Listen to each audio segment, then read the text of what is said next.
Hello, everyone. I'm Kamraun. And I'm Dane.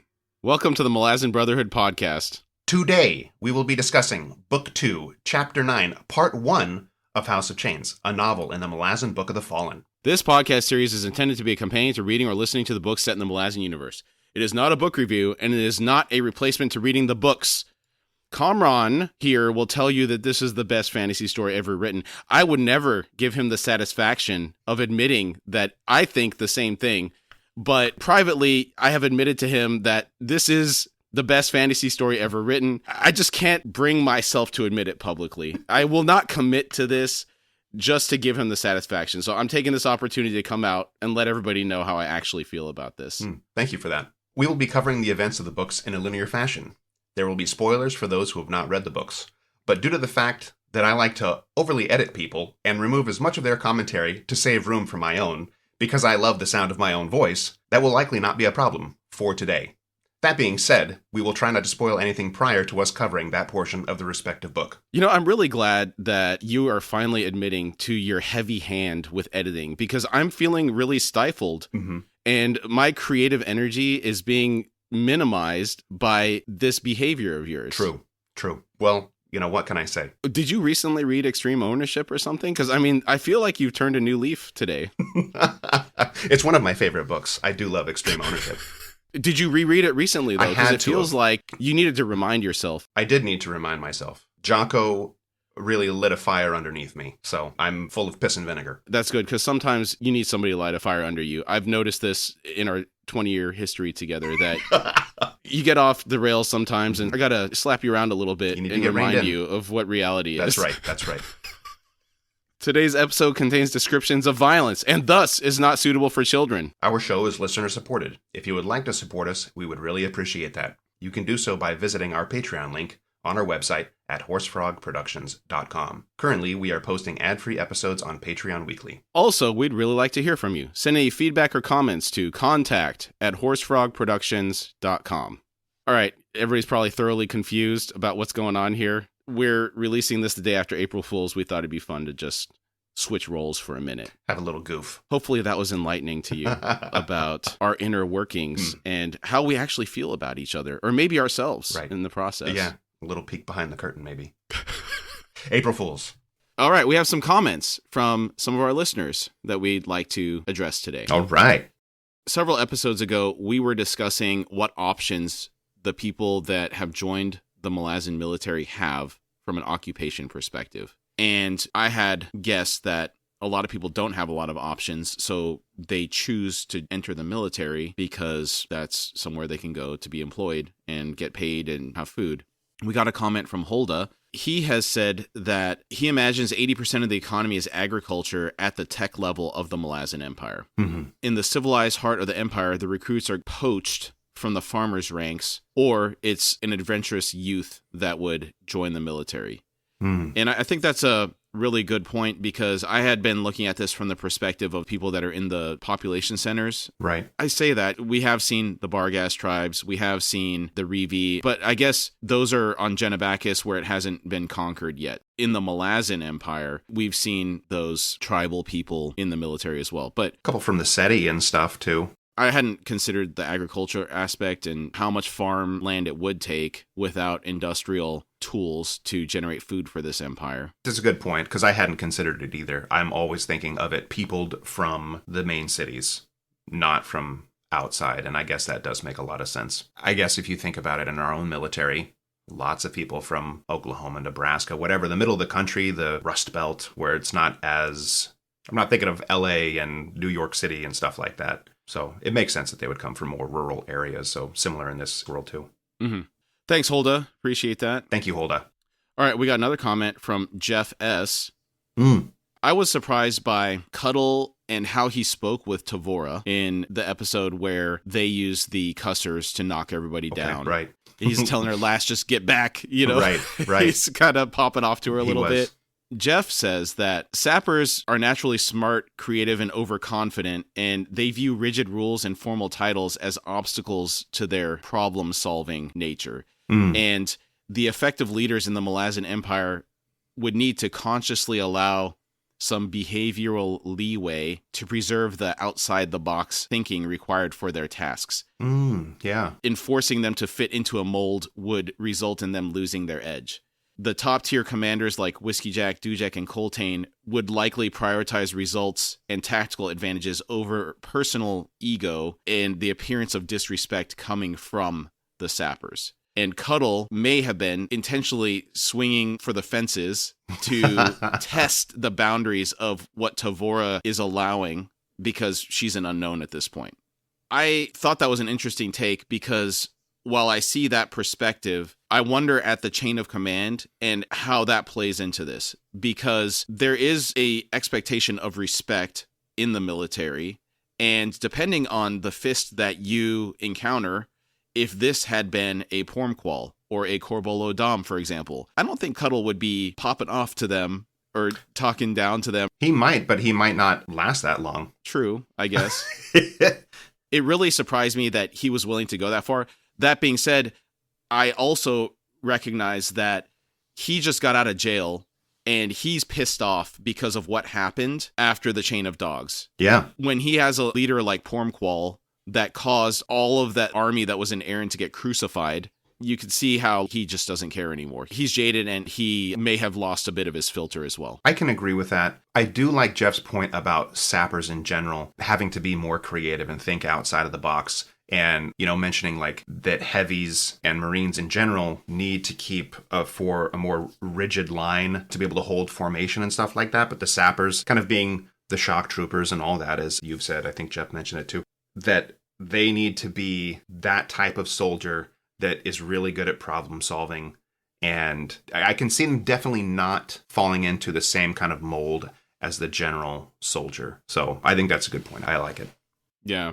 I guess areas where we agree with Jeff is we both agree that the Marines and sappers are encouraged to think outside the box compared to other militaries in this universe. Mm-hmm. There could be some variability between which leader they're talking to on how they talk to them. Yeah. Areas where we are not directly aligned. Jeff thinks that disrespect may be a necessary byproduct of the sapper's creative utility, and a good leader would ignore that. Whereas I tend to think that there should always be a layer of respect, especially for someone like Whiskey Jack or Coltane. Sure, they're good leaders, but you don't want to push it too far because other people might get the wrong idea and then they see you popping off to the leader. They think it's okay. That's a good point. At the end of the day, they're characters in a book. We can't talk to them to get their perspective. Right. It's fun to think about, though. Thanks, Jeff. We really appreciate the commentary. Yep. Thank you, Jeff. All right, Chapter 9, Part 1. The chapter begins with an excerpt. Quote, "At night, ghosts come in rivers of grief to claw away the sand beneath a man's feet." End quote. And this is a Gadani saying. What do you make of this? I mean, you're asking me on the spot to analyze something. I was trying to think about what the heck does this mean? So legitimately, I'm trying to explore this with you. Is it talking about in the dark, the things that we think about as humans? Your doubts and fears will come out in the dark? I can get that in the dark. I also feel like rivers of grief almost feels like quicksand in a way. And so something like to claw away the sand beneath your feet. So things that are bothering you, your subconscious or otherwise, start to shift away when you feel like you've got solid footing and you've got things under control. This feels like a lack of control. Things start to slip away and you feel like you're starting to drown a little bit, maybe. Fear and doubt coming in the night. Mm-hmm. That's kind of what I think, yeah. Yeah, I agree. The twin long knives were slung in a faded leather harness stitched in swirling Pardue patterns. They hung from a nail on one of the shop's corner posts, beneath an elaborate Heran shaman's feather headdress. Don't laugh at me.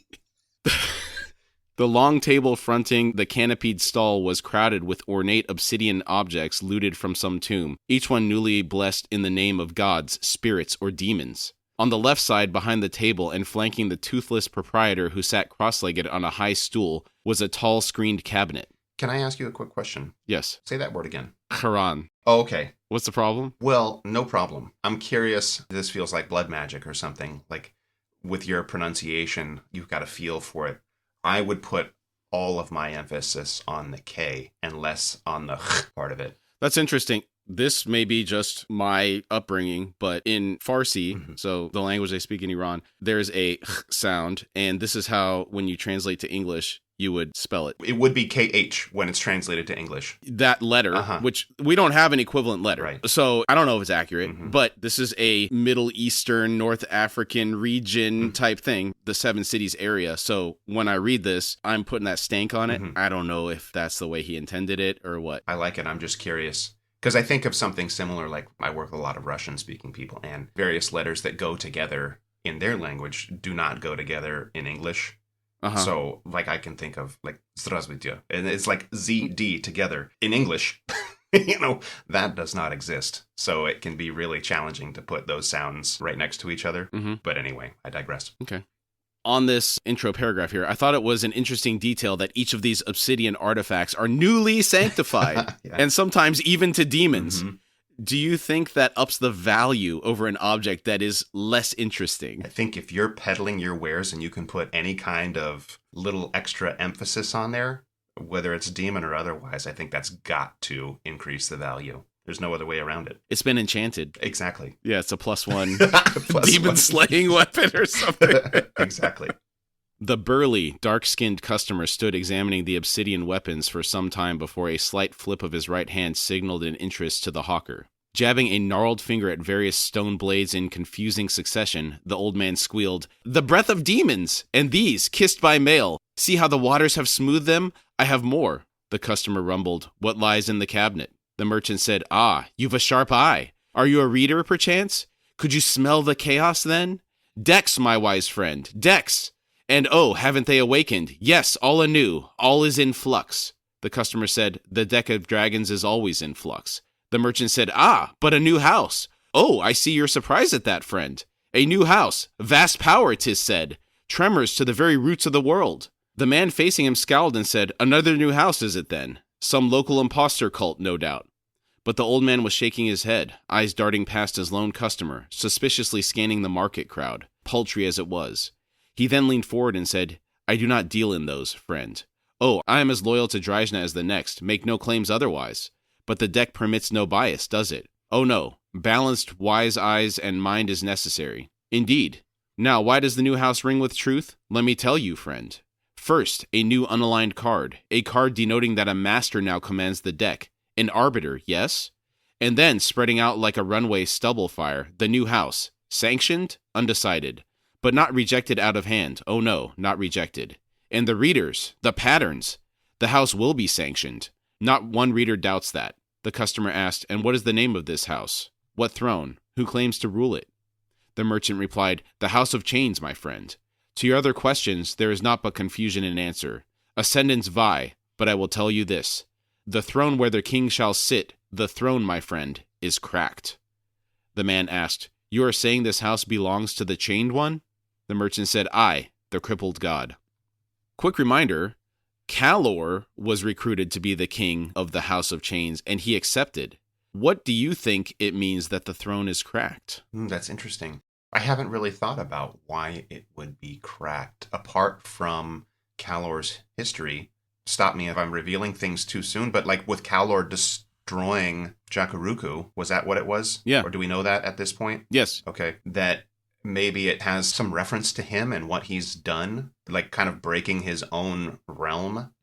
I don't know. I guess what we don't know is whether the throne will always be cracked, no matter if he's sitting on it or not. So that's one thing. Yeah. If it is related to Calor, I see your point. There's also the curse where he will always fail at, I guess, ascending, whatever that curse is manifesting as. He'll be forced to live but never succeed in any of his endeavors. It'll always turn to ash in his mouth, basically. So maybe him being the king of this, the throne being cracked, is some type of symbol there. Right. If it's not associated directly with Calor, maybe it has something to do with the fact that the crippled god is representing all of these sickly people, like the artist in Memories of Ice that created his deck. Remember, he gave him all those tumors and turned him into a paraplegic. That's the type of follower that he tends to draw towards him. Right. Or Silgar would probably be another example eventually. He's crippled, he's mad. Right. That's the type of people that would naturally go to the crippled god. Do we know at this point that the crippled god is broken himself? Is that another thing? There have been excerpts where he was ripped apart Okay. and chained and that type of stuff. And then Quick Ben has been to his tent. He's seen him racking with coughs. Right. And that being said, the crippled god slapped the shit out of him that one time. Quick Ben felt his power when he went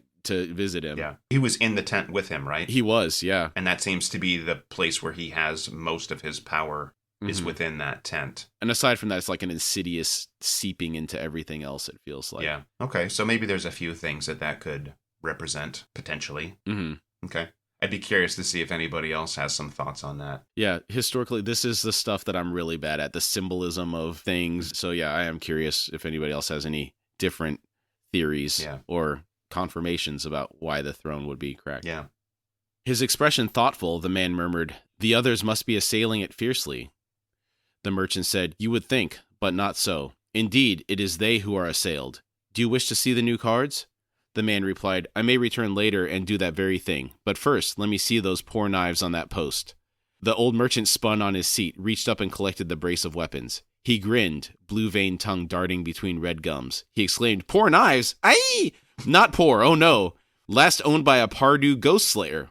He drew one of the knives from its sheath. The blade was blackened, inlaid with a silver serpent pattern down its length. The customer growled, "That is not Pardu." The merchant replied, "Owned, I said. You've a sharp eye indeed. They are Wiccan, booty from the chain of dogs." The customer said, "Let me see the other one."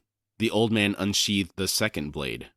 Kalam Makar's eyes involuntarily widened. Quickly regaining his composure, he glanced up at the proprietor, but the man had seen and was nodding. The merchant said, "Aye, friend, aye." Kalam's poker face needs some work. Yeah. I love the detail that the merchant noticed his reaction. Oh, yeah. He sees those eyes get wide and then the nod like, "Oh, I got you. I got you now." The entire blade, also black, was feather patterned, the inlay in amber, tinged silver. Kalam thought, that amber taint, alloyed with Odotarl. Crow clan, but not a lowly warrior's weapon. No, this one belonged to someone important. Aside from Coltane, can you think of anyone else this knife may have belonged to? Well, I'm trying to think of some of the other commanders in that group, whether it was Bolt. Was Bolt the uncle? Coltane's uncle or alleged uncle? Yeah. Whether that's an honorific or not, I don't remember. Right. So I'm thinking someone else at that level, maybe. I suppose it's also possible somebody... Well, no, he did say chain of dogs. Yeah. So someone important on the chain of dogs. The one that comes to mind for me is Sormo Enath, but he's like a mage. yeah. Granted, they are more spirit callers than someone that used the Warren, but I still suspect that that would also affect that. Maybe not. Yeah. Maybe it was his, and the Odotarl only affects the people using Warrens. And so they're using spirit magic, so that might not have affected the warlocks? It's a theory. Yeah. Complete conjecture. I don't know. I'm not sure if we actually get an answer in here. No. Interesting.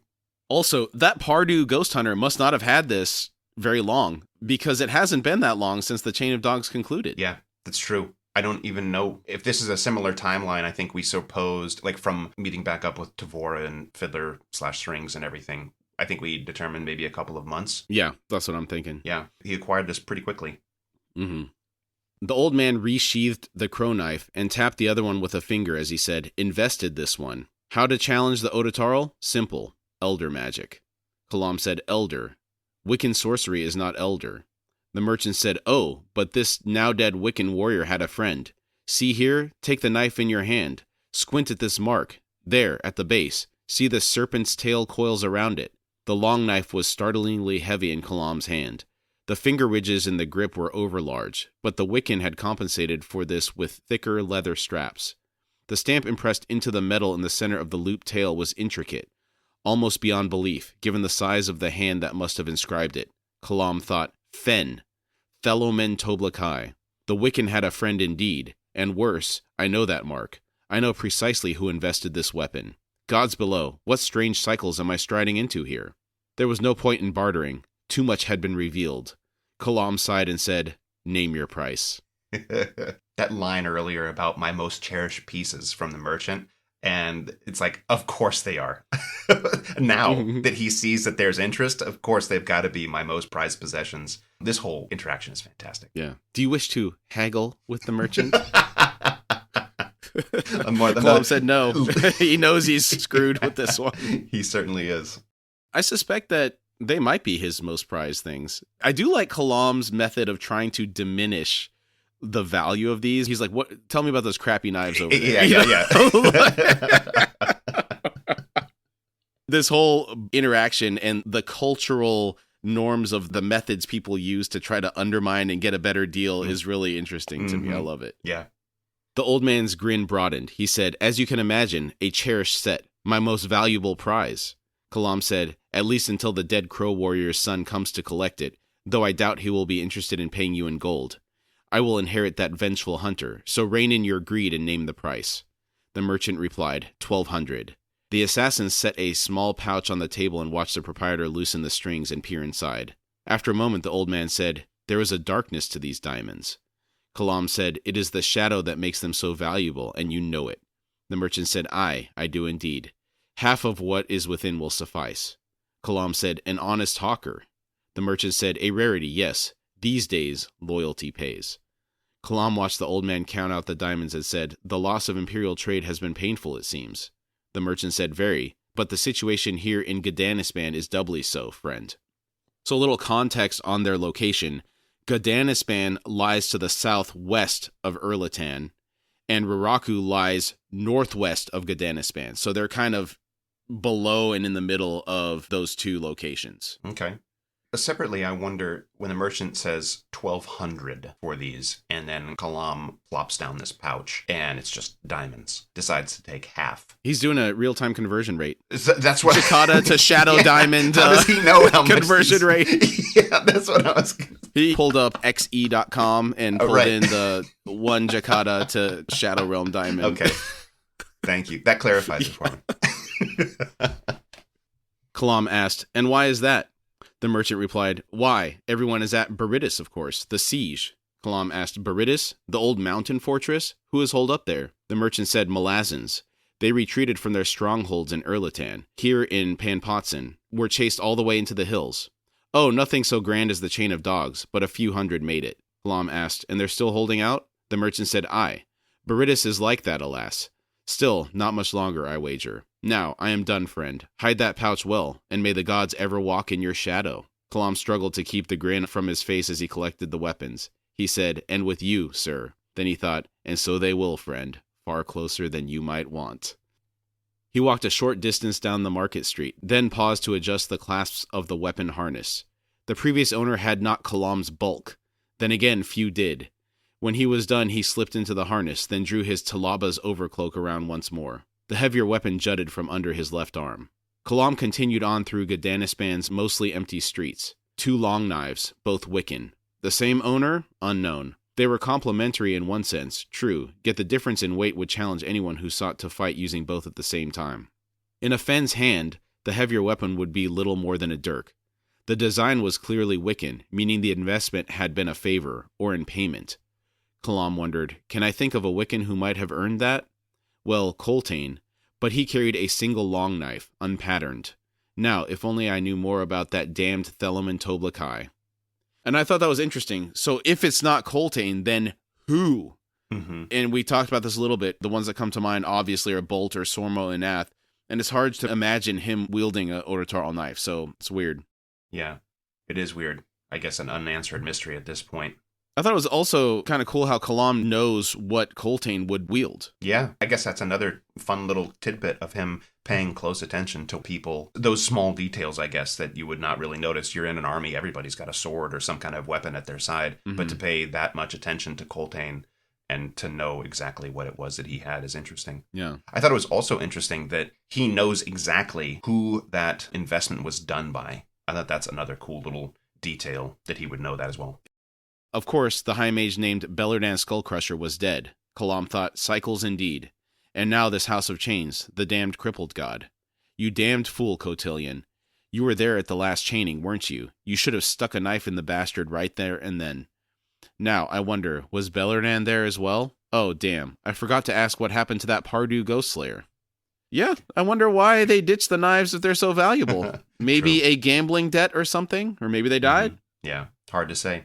What an incredible find in some random stall. These sound like some incredible weapons. Mm-hmm. What's your take as the resident bladed weapons expert on this find? Well, as far as the weapons themselves, I'm not sure. But finding them the way he did, it's like one of those kismet or providence or something. Like he was meant to find them. So they were there in his path specifically so that he would. And there's just enough information on those that he would be able to recognize them, where if it was just some other person passing by, they would pass them up. But it was just enough to where he's in the right place at the right time. The knives are there at the right place at the right time. And he has just enough information to be able to recognize them. Almost like there's a pattern behind the scenes driving specific outcomes. Yeah. And it feels like that a lot, doesn't it? With the way the Ascendants are getting involved in certain things. Just enough influence to let things play out without being too overhanded or aggressive or something with the outcomes. Mm-hmm. Yeah. Kind of makes you wonder if whoever is trying to drive things a certain way, if they were really over it with it, if some forces would come down on them for meddling. Mm-hmm. It's generally frowned upon. So they have to be really subtle about how they're driving things. Think of like how Karul was doing things in Memories of Ice. Yeah. He was influencing things, but not really overtly. He was trying to be very covert about it. Right. The road that wound southwest out of Gadanispan had been worn down to the underlying cobbles. Clearly the siege had gone on so long that the small city that fed it was growing gaunt. The besieged were probably faring worse. Berytus had been carved into a cliffside, a long-standing tradition in the Odons surrounding the Holy Desert. There was no formal constructed approach, not even steps nor handholds cut into the stone, and the tunnels behind the fortifications reached deep. Within those tunnels, springs supplied water. Kalam had only seen Berytus from the outside, long abandoned by its original inhabitants, suggesting that the springs had dried up. And while such strongholds contained vast storage chambers, there was little chance that the Malazans who'd fled to it had found those chambers supplied. The poor bastards were probably starving.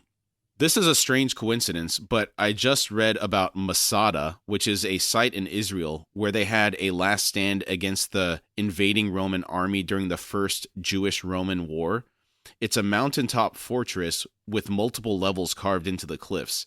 And Berytus sounds like it's a similar layout of buildings and fortifications to something like that. That's a pretty cool image here of what that looks like. A flat, tabletop mountain. And then, the only way up is, I'm sure, by design, some kind of ladder or narrow stairs or something to be more easily defendable and all that. So I have a picture here in our notes that we're looking at. There's multiple levels below that top. You see those in the front right there? So that's kind of how I was envisioning this. Not exactly like this, but this really captures the type of locale that we're talking about. Mm-hmm. I know there are some others in like the Southwest, some native tribes that would build their towns in the sides of cliff faces. Mm-hmm. I guess it was like sandstone or limestone, something that was soft enough to where easier to dig through than some really hard rocks, but also, I guess, with the intention of defense or something, being more defensible like that. So like Bandelier National Monument in New Mexico, those are just houses carved into the side of something or built against the side of something. It's less of a fortification and more of a settlement, I would say. That's true.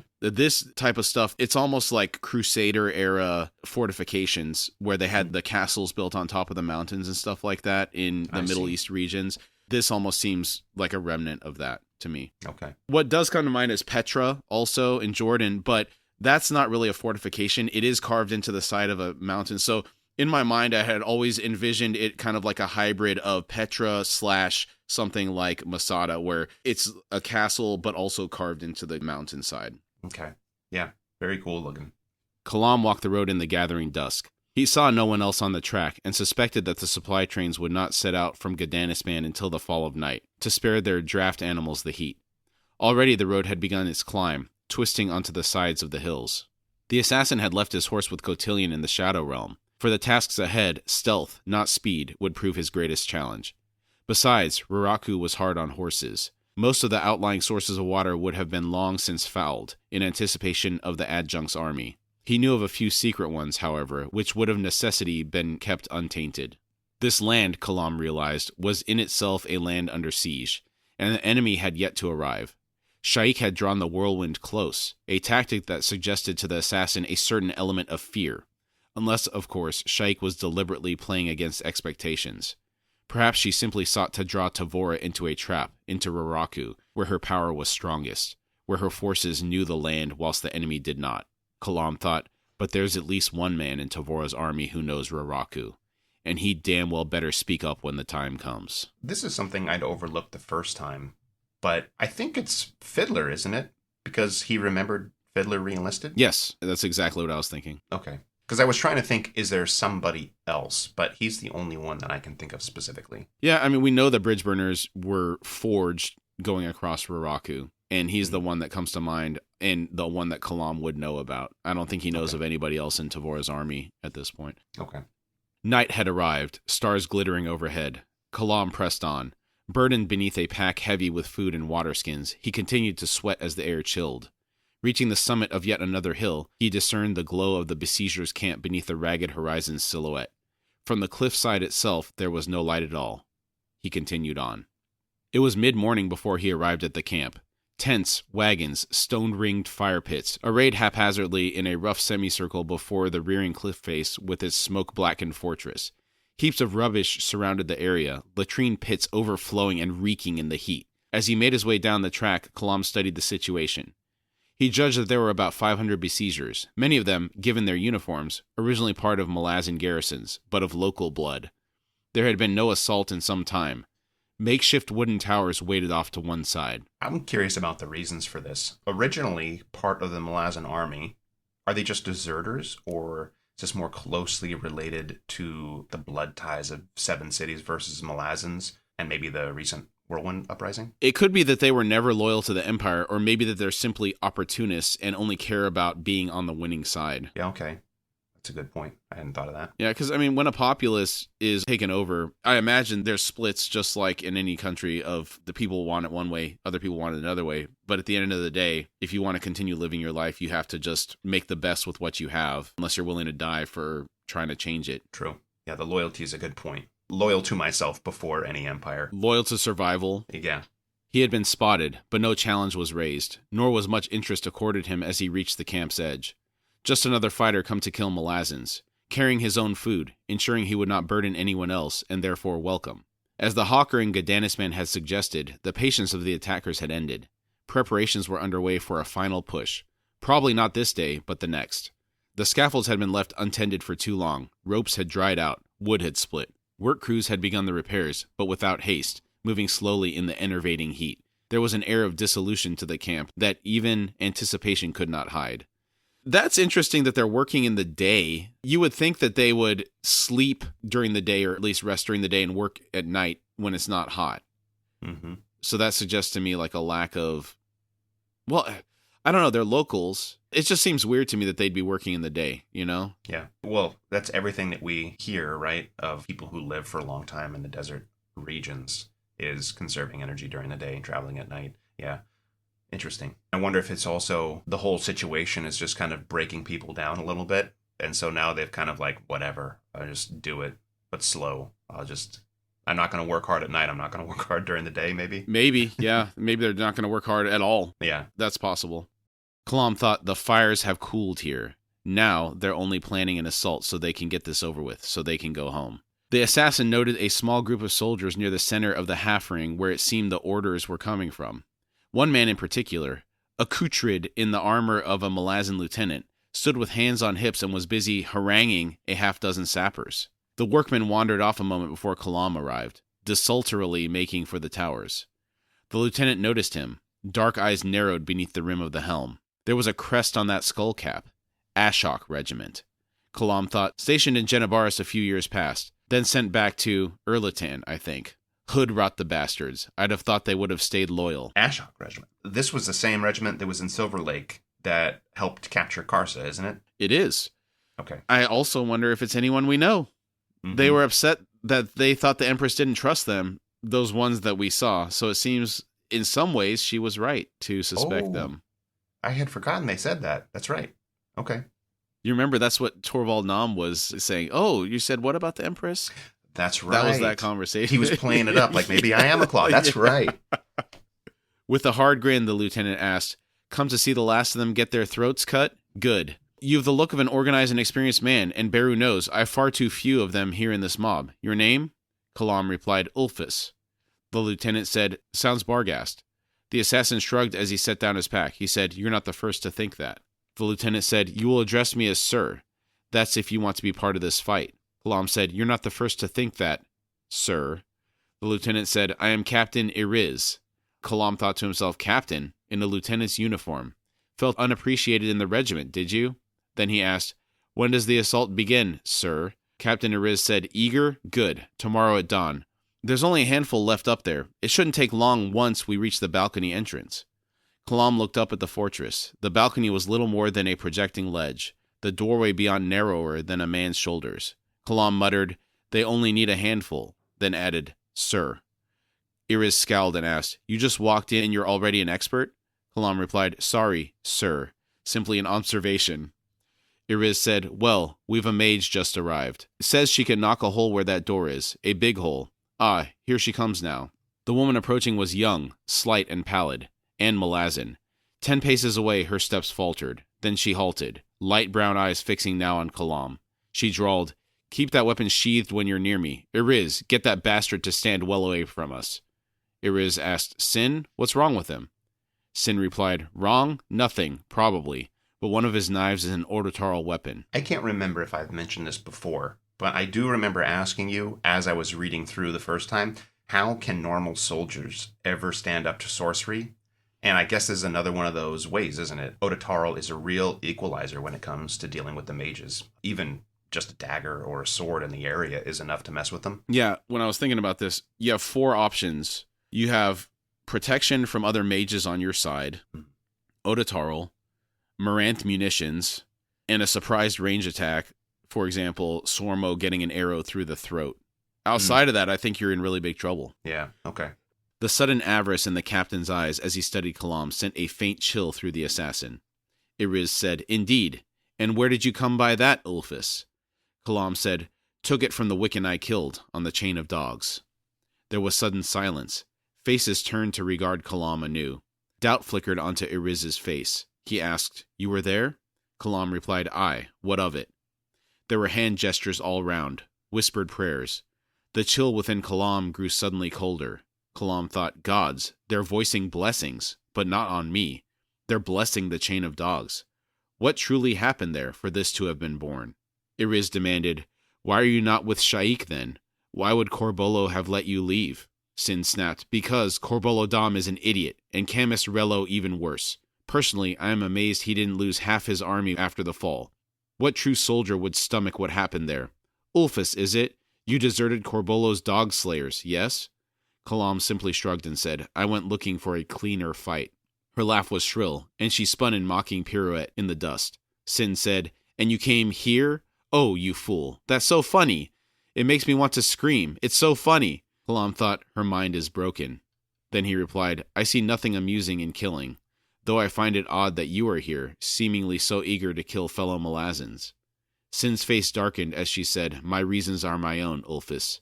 Iriz, I would speak with you in private. Come." Kalam held his expression impassive as the captain flinched at the imperious tone. Then the renegade officer nodded and said, "I will join you in a moment, Sin." He turned back to the assassin and said, "Ulfis, we want to take most of them alive, to give us sport, punishment for being so stubborn. I especially want their commander. He is named Kindly."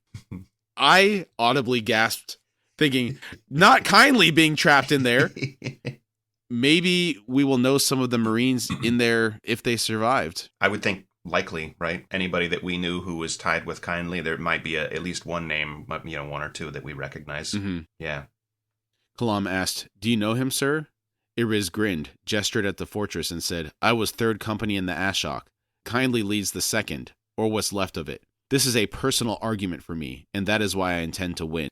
And it's why I want those bastards alive, wounded and disarmed." Sin was waiting impatiently. Now she spoke up. "There's a thought. Ulfis, with his Orbital knife, he can make their mage useless." Iriz grinned. He said, "First into the breach, then. Acceptable to you, Ulfis?" Kalam thought, first in, last out. Then he said, "It won't be my first time, sir." The captain then joined Sin, and the two strode off.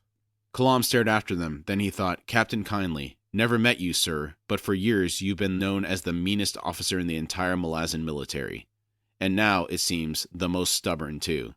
Excellent. I could use a man like that." This is another thing that's funny to me. The naming convention, the same thing that happens with all of them. And Smiles, because she never does. Kindly, because he's the meanest bastard out there. Like, it's so good. I love it. But you've talked about Captain Kindly before, and he has got some kind of reputation, doesn't he? And there have been a few other soldiers, I guess, these larger-than-life reputations. I can think of Fiddler and Gessler.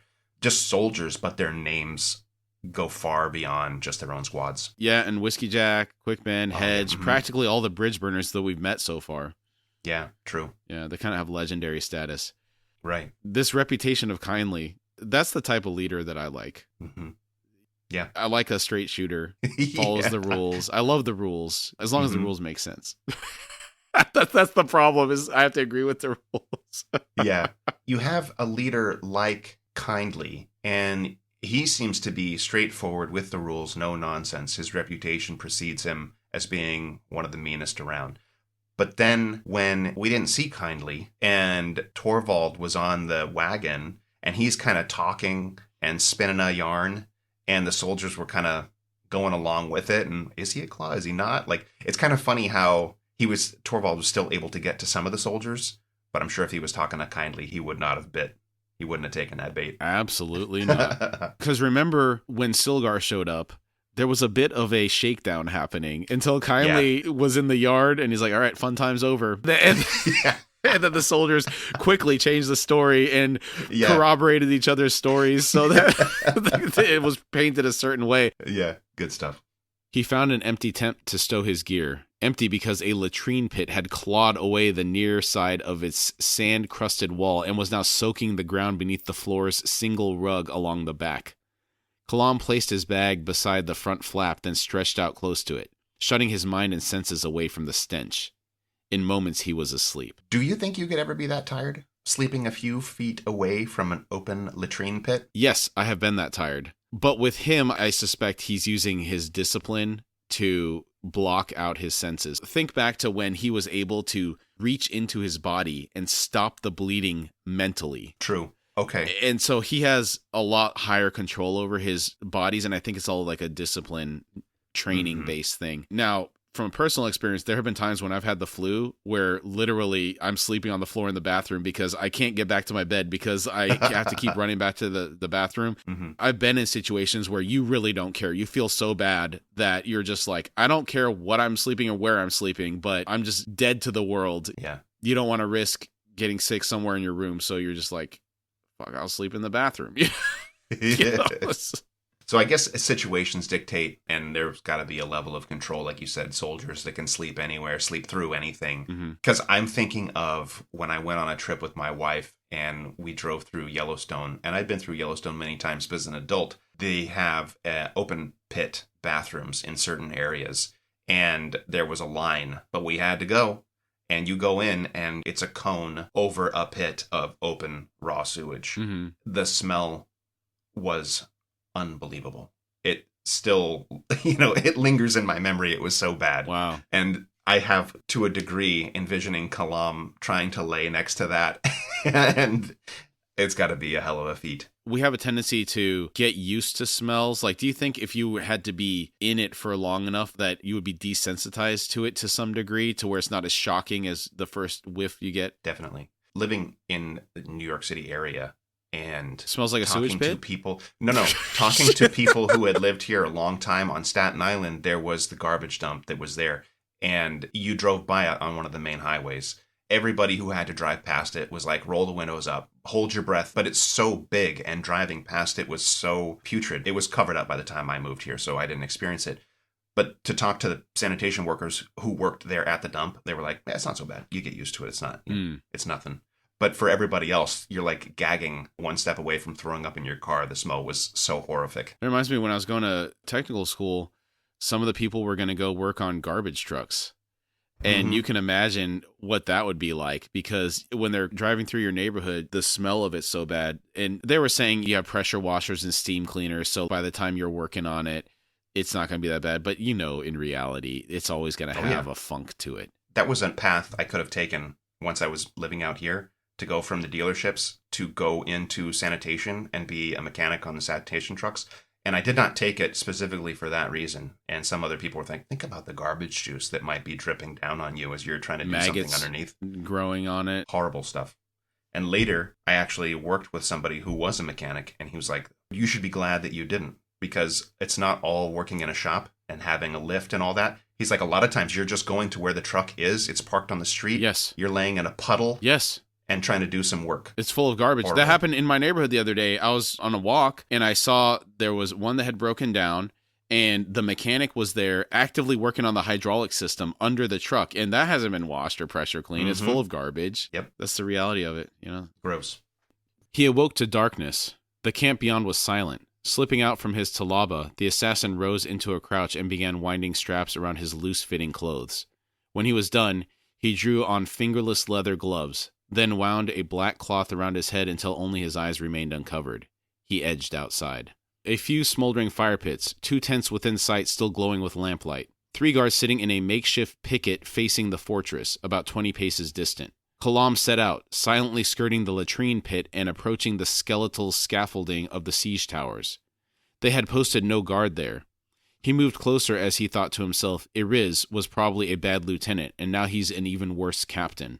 The flicker of sorcery at the base of one of the towers froze him in place. After a long, breathless moment, a second muted flash, dancing around one of the support fittings. Kalam slowly settled down to watch. Sin moved from fitting to fitting. When she finished with the closest tower, she proceeded to the next. There were 3 in all. When she was working on the last fitting at the base of the second tower, Kalam rose and slipped forward. As he drew near her, he unsheathed the Ototaro blade. He smiled at her soft curse. Then, as realization struck her, she whirled. Kalam held up a staying hand, slowly raised his knife, then sheathed it once more. He padded to her side. In Malazan he whispered, Lass, this is a nasty nest of snakes for you to play in. Her eyes went wide, gleaming like pools in the starlight. Quietly she replied, I wasn't sure of you. I'm still not. Who are you? Her thin arms drew tight around herself. Kalam said, just a man sneaking to the towers, to weaken all the supports. As you have done. All but one of them, that is. The 3rd one is the best made, Malazan in fact. I want to keep that one intact. Still hugging herself, she said, then we are allies. Kalam thought, she's very young. Then he said, you showed fine acting abilities earlier on, and you've surprising skill as a mage, for one so... Sin said, minor magics only, I'm afraid. I was being schooled. Kalam asked, who was your instructor? Sin replied, Fael, who's now with Corbolo Dam. Fael, who slid her knife across the throats of my father and mother, who went hunting for me, too. But I slipped away, and even with her sorcery, she could not find me. Pretty impressive for a young mage who says they only possess minor magics. And it makes me wonder, how good of a mage is Fael, then, if she was able to evade her? Sin could be an adept. Okay. Unrealized. We just don't know yet, huh? Yeah. Maybe she has a natural ability similar to Blend, who doesn't know. She just has these abilities. Oh, yeah. Kalam asked, and this is to be your revenge? Her grin was a silent snarl. Sin said, I have only begun my revenge, Ulfus. I want her, but I need soldiers. Kalam said, Captain Kindly and company, you mentioned a mage in that fortress. Have you been in touch with him? She shook her head and said, I have not that skill. Kalam asked, then why do you believe that the captain will join you in your cause? Sin said, because one of his sergeants is my brother. Well, my half-brother. I don't know if he still lives, though. He settled a hand on her shoulder, ignoring the answering flinch. He said, all right, lass. We will work together on this. You've your first ally. Sin asked, why? Kalam smiled unseen behind the cloth. He said, Fael is with Corbolo Dam, yes? Well, I have a meeting pending with Corbolo. And with Chemist Rello. So, we'll work together in convincing Captain Kindly. Agreed? Sin replied, agreed. And I'm pumping my fist for this. Like, let's go, Kalam. You love to see it. It's about to get real Western in here. For context, I was watching some show. I think it was some bounty hunter show or something. And they were down by the Rio Grande in South Texas. This guy said, sometimes you got to settle that shit out in the dirt. It's about to get real Western in here. That quote really stuck with me. I love it. You got to pick your choice moments. Sounds like things are about to get real Western. The relief in her voice sent a twinge through the assassin. She'd been alone for far too long in her deadly quest, in need of help, but with no one around to whom she could turn. Just one more orphan in this hood-cursed rebellion. He recalled his first sight of those 1,300 children he had unwittingly saved all those months back, his last time crossing this land. He thought, and there in those faces was the true horror of war. Those children had been alive when the carrion birds came down for their eyes. A shudder rang through him. Sin asked, "What is wrong? You seemed far away." Kalam met her eyes and said, "No, lass, far closer than you think." Sin said, "Well, I have already done most of my work this night. Iriz and his warriors won't be worth much come the morning." Kalam asked, "Oh, and what did you have planned for me?" Sin replied, "I wasn't sure. I was hoping that, with you up front, you'd get killed quick. Captain Kindly's mage wouldn't go near you. He'd leave it to the soldiers with their crossbows." Kalam asked, "And what of this hole you were to blast into the cliff face?" Sin said, "Illusion. I've been preparing for days. I think I can do it." Kalam thought, brave and desperate. He said, "Well, lass, your efforts seem to have far outstripped mine in ambition. I'd intended a little mayhem and not much more. You mentioned that Iriz and his men wouldn't be worth much. What did you mean by that?" Sin said, "I poisoned their water." Kalam blanched behind his mask. He said, "Poison? What kind?" Sin replied, "Tralb." The assassin said nothing for a long moment, then asked, "How much?" She shrugged and said, "All that the healer had, 4 vials. He once said he used it to stop tremors, such as afflicted old people." Kalam thought, "Aye, a drop." Then asked, "When?" Sin said, "Not long ago." Kalam said, "So unlikely anyone's drunk it yet, except maybe a guard or two." Kalam said, "Wait here, lass." Then he set out, silent in the darkness, until he came within sight of the 3 warriors manning the picket. Earlier they had been seated. That was no longer the case, but there was movement, low to the ground. He slipped closer. The 3 figures were spasming, writhing, their limbs jerking. Foam caked their mouths, and blood had started from their bulging eyes. They had fouled themselves. A water skin lay nearby in a patch of wet sand that was quickly disappearing beneath a carpet of cape moths. The assassin drew his pig sticker. He would have to be careful, since to come into contact with blood, spit, or any other fluid was to invite a similar fate. The warriors were doomed to suffer like this for what to them would be an eternity. They would still be spasming by dawn, and would continue to do so until either their hearts gave out or they died from dehydration. Horribly, with Tralb it was often the latter rather than the former. He reached the nearest one, saw recognition in the man's leaking eyes. Kalam raised his knife. Relief answered the gesture.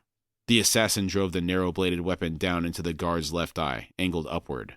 The body stiffened, then settled with a frothy sigh. Horrible. Don't come into contact with any blood or fluids. But into the eye? That's the best way, huh? I wouldn't know, but I've heard snapping its neck can work too. Might be a little cleaner. Yeah, I don't know. Maybe it's too risky. Jeez Louise. He quickly repeated the grisly task with the other 2, then meticulously cleaned his knife in the sand. Cape moths, wings rasping, were descending on the scene. Hunting Risen quickly joined them. The air filled with the sound of crunching exoskeletons. Kalam faced the camp. He would have to stove the casks. Enemies of the Empire these warriors might be, but they deserved a more merciful death than this. A faint skittering sound spun him round. A rope had uncoiled down the cliff face from the stone balcony. Figures began descending, silent and fast. Kalam thought they had watchers. The assassin waited. 3 in all, none armed with more than daggers. As they came forward, one halted while still a dozen paces distant. The lead man drew up before the assassin. Gold flashing from his teeth, he hissed, "And who in Hood's name are you?" Kalam whispered, "A Malazan soldier. Is that your mage hanging back over there? I need his help." The man replied, "He says he can't." Kalam said, "I know, my Odotarl long knife. But he need not get close. All he has to do is empty the camp's water casks." The man said, "What for?" "There's a spring not 50 paces down trail. They'll just get more." Kalam said, "You've another ally here. She fouled the water with Traub. What do you think afflicted these poor bastards?" The second man grunted and said, "We was wondering. Not pleasant, what happened to them. Still, it's no less than they deserved." "I say leave the water be." Kalam asked, "Why not take the issue to Captain Kindly? He's the one making the decisions for you, right?" The second man scowled. The first man spoke, "That's not why we're down here. We're here to retrieve you. And if there's another one, we'll take her too." Kalam demanded, "To do what?" He was about to say starve, die of thirst, but then he realized that neither soldier before him looked particularly gaunt, nor parched. He asked, "You want to stay holed up in there forever?" The second soldier snapped, "It suits us fine. We could leave at any time. There's back routes. But the question is, then what? Where do we go? The whole land is out for Malazan blood." Kalam asked, "What is the last news you've heard?" The first soldier replied, "We ain't heard any at all, not since we quitted Erlatan. As far as we can see, 7 cities ain't part of the Malazan Empire anymore, and there won't be nobody coming to get us. If there was, they'd have come long since." The assassin regarded the 2 soldiers for a moment. Then he sighed and said, "All right, we need to talk, but not here. Let me get the lass. We'll go with you, on condition that your mage do me the favor I asked." The second soldier said, "Not an even enough bargain. Grab for us Iriz. We want a little sit-down with that fly-blown corporal." Kalam said, "Corporal? Didn't you know he's a captain now?" "You want him? Fine. Your mage destroys the water in those casks. I'll send the lass your way. Be kind to her. All of you head back up. I may be a while." The second soldier said, "We can live with that deal." This Ariz situation, the guy promoted himself twice. Why did he stop there? He could be a fist by now. A high fist. Yeah. Self-appointed, just go all the way up the ranks. Yeah. Why stop? Yeah, that's funny. Kalam nodded and made his way back to where he'd left Sin. She had not left her position, although instead of hiding, she was dancing beneath one of the towers, spinning in the sand, arms floating, hands fluttering like cape moth wings. The assassin hissed in warning as he drew near. She halted, saw him, and scurried over. Sin said, "You took too long. I thought you were dead." Kalam thought, "And so you danced?" He said, "No, but those 3 guards are. I've made contact with the soldiers from the fortress. They've invited us inside. Conditions seem amenable up there. I've agreed." Sin asked, "But what about the attack tomorrow?" Kalam replied, "It will fail. Listen, Sin, they can leave at any time, unseen. We can be on our way into Raraku as soon as we can convince kindly. Now, follow me, and quietly." They returned to where the 3 Malazan Imperials waited. Kalam scowled at the squad mage, but he grinned in return. The mage said, "It's done. Easy when you're not around." Kalam said, "Very well. This is Sin. She's a mage as well. Go on, all of you." One of the soldiers said to Kalam, "Ladies' luck to you." Without replying, the assassin turned about and slipped back into the camp. He returned to his own tent, entered and crouched down beside his kit bag. Rummaging inside it, he drew out the pouch of diamonds and selected one at random. A moment's careful study, holding it close in the gloom. Murky shadows swam within the cut stone. Kalam thought, beware of shadows bearing gifts. He reached outside and dragged in one of the flat stones used to hold down the tent walls, and set the diamond onto its dusty surface. The bone whistle Cotillion had given him was looped on a thong around his neck. He pulled it clear and set it to his lips. He remembered what Cotillion had told him, "Blow hard and you'll awaken all of them. Blow soft and directly at one in particular, and you'll awaken that one alone." Kalam hoped the god knew what he was talking about. Then he thought, better if these weren't Shadow Throne's toys. He leaned forward until the whistle was a mere hand's width from the diamond, then softly blew through it. I wonder how Cotillion ended up with this whistle. I thought it was the whistle from the Salanda. It's a whistle specific to calling these demons, I think. Not the one for the Salanda.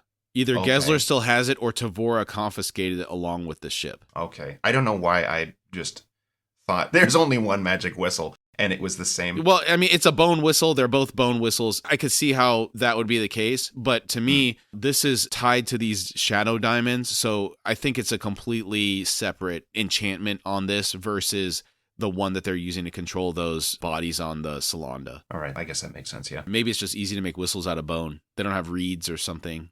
Yeah, maybe. Bone lasts longer. There was no sound. Frowning, Kalam pulled the whistle from his lips and examined it. He was interrupted by a soft tinkling sound. The diamond had crumbled to glittering dust, from which a swirling shadow rose. Kalam thought, as I'd feared, Azalan. From a territory in the Shadow Realm bordering that of the Aptorians, rarely seen and never more than one at a time. Silent, seemingly incapable of language, how Shadowthrone commanded them was a mystery. Swirling, filling the tent, dropping to all 6 limbs, the spiny ridge of its massive hunched back scraping against the fabric to either side of the ridgepole. Blue, all too human eyes blinked out at Kalam from beneath a black-skinned, flaring, swept-back brow. Wide mouth, lower lip strangely protruding as if in eternal pout, twin slits for a nose. A mane of thin, bluish-black hair hung in strands, tips brushing the tent floor. There was no indication of its gender. A complicated harness crisscrossed its huge torso, studded with a variety of weapons, not one of which seemed of practical use. The Aslan possessed no feet as such. Each appendage ended in a wide, flat, short-fingered hand. The homeland of these demons was a forest, and these creatures commonly lived in the tangled canopy high overhead, venturing down to the gloomy forest floor only when summoned. Kalam thought, summoned, only to then be imprisoned in diamonds. If it was me, I'd be pretty annoyed by now. The demon suddenly smiled. Kalam glanced away, considering how to frame his request. He thought, get Captain Iriz, alive, but kept quiet. Join me at the rope. There would need to be some explaining to do, and with a beast possessing no language. The Aslan turned suddenly, nostrils twitching. The broad, squat head dipped down on its long, thickly muscled back, down to the tent's back wall at the base, where urine from the latrine pit had soaked through. A soft cluck, then the demon wheeled about and lifted a hind limb. 2 penises dropped into view from a fold of flesh. Twin streams reached down to the sodden carpet. Kalam reeled back at the stench. Back, out through the flap and outside into the chill night air, where he remained, on hands and knees, gagging. Don't cross the streams! This dude has so much piss, he has to double the appendages to dump it. That's wild. Well, he's been trapped in a diamond for a long time, so... Oh, so you grew an extra one just to... just to be able to, this is evolution. So much for discipline. I guess there's some things that surpass even Kalam's level of discipline and are able to block There's things a limit, out. right? I just imagine this sulfurous, acidic fume coming from that. Even the air is poison. Vile. A moment later, the demon emerged, lifted its head to test the air, then surged into the shadows and was gone, in the direction of the captain's tent. Kalam managed a lungful of cleansing air, slowly brought his shuddering under control. He softly gasped, "All right, pup. Guess you read my mind." After a moment, he rose into a crouch, reached back with breath held into the tent to retrieve his pack, then staggered towards the cliff face. A glance back showed steam or smoke rising out from his tent's entrance, a whispering crackle slowly growing louder from within it. Kalam thought, gods, who needs vials of Traub? He padded swiftly to where the rope still dangled beneath the balcony. A sputtering burst of flames erupted from where his tent had been. Hardly an event to go unnoticed. Hissing a curse, Kalam sprinted to the rope. Man, so it's causing like chemical fire in there? Yeah, that's what I'm getting, definitely. It's like when people are mixing bleach and ammonia. Oh, gosh. Like you wouldn't really, something crazy's happening. Shouts rose from the camp, then screams, then shrieks, each one ending in a strange, mangled squeal. The assassin skidded to a halt at the cliff face, closed both hands on the rope, then began climbing. He was halfway up to the balcony when the limestone wall suddenly shook, puffing out dust. Pebbles rained down. Then a hulking shape was now beside him, clinging to the raw, runneled rock. Tucked under one arm was Iriz, unconscious and in his bedclothes. The Aslan seemed to flow up the wall, hands gripping the rippled ribbons of shadow as if they were iron rungs. In moments the demon reached the balcony and swung himself over the lip and out of sight, and the stone ledge groaned. Cracks snaked down. Kalam stared upward to see the entire balcony sagging, pulling away from the wall. His moccasins slipped wildly as he tried to scrabble his way to one side. Then he saw long, unhuman hands close on the lip of the stone ledge. The sagging ceased. Kalam thought, how in Hood's name? The assassin resumed climbing. Moments later, he reached the balcony and pulled himself over the edge. The Aslan was fully stretched over it, 2 hands gripping the ledge. 3 others held shadows on the cliffside above the small doorway. The shadows were unraveling from the demon like layers of skin, vaguely human shapes stretching out to hold the balcony to the wall, and being torn apart by the immense strain. As Kalam scrambled onto its surface, a grinding, crunching sound came from where the balcony joined the wall, and it dropped a hand's width along the seam. The assassin launched himself towards the recessed doorway, where he saw a face in the gloom, twisted with terror, the squad mage. Kalam hissed, "Back off! It's a friend!" The mage reached out and clasped Kalam's forearm. The balcony dropped away beneath the assassin even as he was dragged into the corridor. Man, that was close. I was also really impressed how strong, I guess, the nature of shadow creatures and stuff, to hold on to shadow as though it was like a rung on a ladder or something and be able to hold this whole thing up. Yeah, this demon is really interesting. It's super powerful, very alien. It's really creative. Very fast, too. Yeah. Both men tumbled back over Iriz's prone body. Everything shook as a tremendous thump sounded from below. The echoes were slow to fade. The Aslan swung in from under the lintel stone, grinning. A short distance down the corridor crouched a squad of soldiers. Sin had an arm wrapped around one of them, her half-brother, Kalam assumed as he slowly regained his feet. One of the soldiers the assassin had met earlier moved forward, edging past the assassin and, with more difficulty, the Aslan, back out to the edge. After a moment he called back, "All quiet down there, Sergeant. The camp's a mess, though. Can't see anyone about. The other soldier from before frowned and asked, No one, Bell? Bell said, No, like they all ran away. Kalam offered nothing, though he had his suspicions. He thought there was something about all those shadows in the demon's possession. Oh, that's interesting. Yeah, like he got them, like he collected them as he was taking out the camp. That's crazy. Yeah. The squad mage had disentangled himself from Ariz and said to the assassin, That's a damned frightening friend you have there. And it ain't Imperial. Shadow Realm? Kalam shrugged and replied, A temporary ally. The sergeant asked, How temporary? The assassin faced the sergeant and said, Ariz has been delivered. What do you plan on doing with him? The sergeant said, Haven't decided yet. The lass here says you're named Ulfus. Would that be right?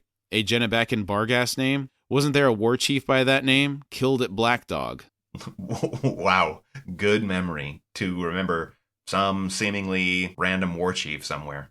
Yeah. Also sounds like another veteran, doesn't it? Yeah, it does. Kalam said, I wasn't about to tell Ariz my real name, Sergeant. I'm a bridge burner, Kalam Makar, rank of corporal. There was silence. Then the mage sighed and asked, Wasn't you outlawed? Kalam replied, A feint, one of the Empress's schemes. Dujek needed a free hand for a time. The sergeant said, All right, it don't matter if you're telling the truth or not. We've heard of you. I'm Sergeant Cord. The company mage here is Ebron. That's Bell and Corporal Shard. So these are the same squad that transported Karsa. Yep, same guys. They all made it. The corporal was Sin's half-brother, and the young man's face was blank, no doubt numbed by the shock of Sin's sudden appearance. Kalam asked, Where's Captain Kindly? Cord winced and said, The rest of the company, what's left, is down below. We lost the captain and the lieutenant a few days ago. Kalam asked, Lost? How? Cord replied, They fell down a well shaft. Drowned. Or so Ebron found out. Once he climbed down and examined the situation more closely. It's fast running, an underground river. They were swept away, the poor bastards. No! I thought the same thing. This whole legend surrounding Kindly, only to find out he's been swept away by a river. It's like a big lead up for a big dud. He's already gone. Kalam asked, And how do two people fall down a well shaft, Sergeant? Cord bared his gold teeth. Exploring, I imagine. Now, Corporal, it seems I outrank you. In fact, I'm the only sergeant left. Now, if you aren't outlawed, then you're still a soldier of the Empire. And as a soldier of the Empire, Kalam muttered, you have me there. This is almost like the same move Tavora pulled on Nil, Nether, and Timmel. Yes. Yeah. Let's see if Cord has the same skill in locking this down as Tavora had in locking that situation down. Cord said, For now, you'll be attached to my old squad. You got seniority over Corporal Shard, so you'll be in charge. Kalam said, Very well. And what's the squad's complement? Cord said, Shard, Bell, and Limp. You've met Bell. Limp's down below. He broke his leg in a rock slide, but he's mending fast. There's 51 soldiers in all. 2nd Company, Ashok Regiment. Kalam said, It seems your besiegers are gone. The world hasn't been entirely still while you've been shut up in here, Sergeant. I think I should tell you what I know. There are alternatives to waiting here, no matter how cozy it might be, until we all die of old age, or drowning accidents.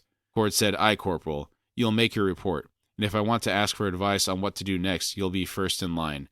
Now, enough with the opinions. Time to go below, and I suggest you find a leash for that damn demon, and tell it to stop smiling. Kalam drawled, You'll have to tell it yourself, Sergeant. Ebron snapped, The Malazan Empire don't need allies from the Shadow Realm. Get rid of it. Kalam glanced over at Ebron and said, As I said earlier, changes have come, Mage. Sergeant Cord, you're entirely welcome to try throwing a collar around this Aslan's neck, but I should tell you first, even though you're not asking for my advice, that even though those weird gourds, pans, and knobby sticks strapped onto the beast's belts don't look like weapons, this Aslan has just taken the lives of over 500 rebel warriors.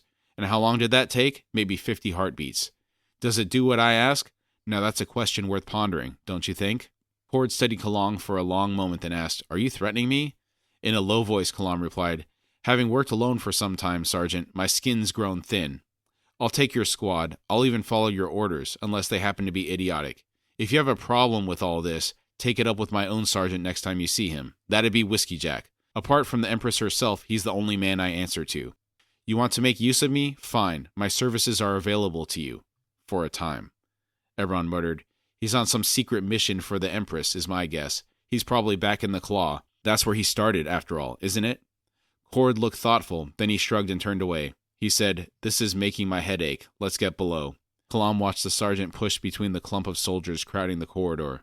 He thought, "Something tells me I'm not going to enjoy this much." Sin danced a step. Kalam spitting hot fire. Name the 5 best assassins of all time. Kalam. Little Dave Chappelle. Love it. Joking aside, it's good that he established the ground rules here, and it looks like Cord was unable to lock down the same scenario like Tavora did. His case was a little bit flawed, I would say.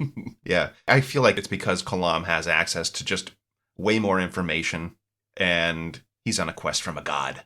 More experience, too. And more experience, yeah. He's got way more experience. Like, he was able to walk into the camp and assess the whole situation of what's going on. He knew when the attack was going to take place. Like, he knew we need to destroy these fittings that Sin was already doing. A lot of stuff he has, like, all that information almost immediately, it seems like. This is also a formidable demon, don't you think? Dispatching the whole camp, some 500 soldiers in just a few moments. I always wonder, why don't they use them more? Well, maybe they don't have access to them. Maybe Shadow Throne is the one that keeps them on a short leash. Mm-hmm. It might be risky using these demons. We haven't seen the risks associated with this yet if this thing breaks this spell or whatever. There's not necessarily any loyalty to Shadow Throne. And the magi that capture these things are absolutely insane. You know, you'd have to be to meddle with entities of this power level. And I'm going back to thinking of Bacalane and Korbal Brooch. Yeah. They're the type of people that meddle with this type of stuff. And what do we know about them? Yeah. Didn't Kalam just say something to that effect? It's listening to me for now. Yeah. Who knows when it decides to not? But in full transparency, I do like that they're used sparingly. It kind of sounds like the argument from that Lord of the Rings fans have, or maybe they're not actual Lord of the Rings fans, why Frodo didn't just fly the eagles to Mount Doom to destroy the ring. Mm-hmm. You know, that kind of thing. Like, well, if you just use all the demons, then they do all the work for you. Case closed. But then, of course, there's not as much fun for a reader. There's no story then. Yeah. Maybe you could choose your own adventure. Frodo flies the eagle there, and it's 5 pages. Yeah. Or, dear reader, you have a whole book. If you want to go on a journey, here's your alternative. Yeah. That'd be great. That's very good. Yeah. Choose your own adventure. Go to page 200. Yeah. That'd be kind of fun to do. Okay. You want it this way? Here you go. Yeah. Nice little joke. Some people have levied that criticism against these books, saying, well, Erikson picks and chooses when the mages can use their magic to solve problems. And sometimes there's a problem that comes up that just inexplicably gets solved or doesn't get solved because the mage chooses to use his power or not. It's in the purpose of telling a good story. And so I think he does a really good job of leveraging the systems at hand to either have the people fatigued, like they ran out of spell power for the day when they say they're fully spent. Yeah. That goes along with kind of the world building from like a Dungeons and Dragons or, whatever system they were using perspective of, there's a limitation to using these massive powers. Right. I agree with that. You're right. It's a good use, kind of checks and balances. It's good to have. If it's just free reign. When I was young and I first started playing Dungeons and Dragons, I had a friend, for some reason, we were on a campaign and the guy who was leading the campaign was the guy's stepfather. And he was playing by the rules. It's hard. You have no damage when you're first starting out. You have no hit points. And we were getting clobbered. So we made our own little game and gave ourselves good stuff, +5s to everything. And it was like a joke. And so the fun is gone. The challenge needs to be there. So kind of the same thing. You need these things that all kind of check the other one in place. Mm-hmm. All right, we're going to stop there. And we'll pick up the chapter where we left off next week. For standout moments. I loved Kalam's interaction with the merchant. As he said, the rare merchant who doesn't try to extort Kalam, but still knows he's going to get paid. Great stuff. Yeah, the whole interaction of Kalam just surreptitiously pointing at something or trying to downplay the quality. Give me those. What about those crappy knives up there? And then like his eyes widening and knowing he messed up. Mm-hmm. That whole thing, absolute cinema. Beautiful. That nod. The knowing nod. It's like It's like when you got in trouble and your dad's like, okay, Yeah, I got you now, buddy. It's good. Also, what an incredible find at a random merchant stall in Gadanisban. It's like the season finale of American Pickers, and they found some crazy artifact in a random antique store in the middle of Nebraska or something, you know? That's fantastic. Yeah, it's exactly. The stars just aligned perfectly. Yeah. Oh, God. Yeah, we found Abraham Lincoln's axe from when he was a child in Nebraska, you know? It's like, okay. Was it Abraham Lincoln? Are you talking about chopping a cherry tree? I'm just throwing a random artifact out there that may or may not. I know George Washington chopped down the tree, right? Is that what it was? Sorry. Yeah, I like it. These dissenters from the Ashok regiments are interesting to me as well. Apart from Iriz's personal beef with Captain Kindly, I wonder what else was going on to get about 500 or so soldiers to flip. Opportunists, man. I think they're just looking for surviving or being on the winning side. Yeah. I love Kindly's reputation. He didn't seem that bad when we met him earlier. That's true. What we saw of him, it was just talking to Silgar, and it was, like you said before, just very matter of fact. This is the business. Yeah. And you're a slaver. And the Malazan Empire doesn't take kindly to slavers. We don't take kindly to slavers. We don't take kindly to their ties around here. Slavers don't go around these parts. This demon trapped in a diamond, and Kalam has got a whole pouch of them. And he gave one to the merchant. I wonder if the merchant knows what's inside. Do you think even if he did, would he be able to do anything about it without the whistle that made it appear in the first place? Not unless he gets somebody else to make him a whistle, I think. Okay. It wasn't even one. He gave him a pouch, didn't he? He gave him half. Oh, my God. Even more. Yeah, it's quite a few. On that topic, the introduction of the new type of demon, the Aslan. There's really interesting lore behind it. Why does it have hands on its appendages instead of feet? Mm-hmm. The way it looks is really interesting, and how it showed its astounding capabilities in taking this entire camp out in 50 heartbeats. You imagine if he awoke all of those demons, he could theoretically take out an entire army with them real quick. What mayhem would that be? Yeah, I guess mages would have to fight back. That's one of those scenarios where you have to have a mage to defend you, I think. And then what's interesting is it also makes me wonder, is there some stopgap where whatever this thing is doing is going through Shadow Throne to say, okay, I agree with what he's asking here, so go ahead and do it, or whether it's just kind of autonomously doing what Kalam wants? I'm curious about that. Yeah, it's interesting. It's also really fun, cool, interesting how Erikson is able to come up with a demon, because classically, I guess you think of demons as being, I don't know, maybe some people kind of horse feet and human torso and horns and wings. Like there's kind of more classic thoughts of what a demon would look like. And here, this Aslan, the Aptorian, like they're just kind of like crazy, like single eyes, arms in weird places, hands instead of feet, multiple limbs. Like, I don't know, it's just kind of fun where he is able to create what these things look like, just completely unique and different. Funny, since we played World of Warcraft, I envision this as kind of like the basilisks that have 6 legs as a starting point, you know, but then it has different face and it's got hair and everything. So it's kind of weird combination of that with some other stuff. Yeah, really cool stuff. Yeah. All right, great job today, Dane. Good job, Kamraun. Thank you. You got any final thoughts before we drop off here? This was just a great reintroduction to Kalam. I'm a little surprised that you didn't get more excited when his name was revealed at the beginning. I don't want to play it up too much, you know? Like, I have to... People are probably tired of it. I will say, remembering back to the first time I read through this, and this camp of dissenting soldiers kind of had me confused a little bit. And I know that there's going to be a few more moments coming up where I think this is kind of where some confusions started to creep in for me, following the storylines of the various groups as we move through. So I'm hoping this time through we'll be able to get some of that cleaned up. And maybe if you are also a first-time reader following along with us, then maybe we can help clear those up for you as well. Just because I know that there's some things going to happen next week that also were heavily confusing for me. So I do remember, I think we're getting to a point where I was a little bit confused as well. Hopefully we can noodle through it together and find clarity through the shadows.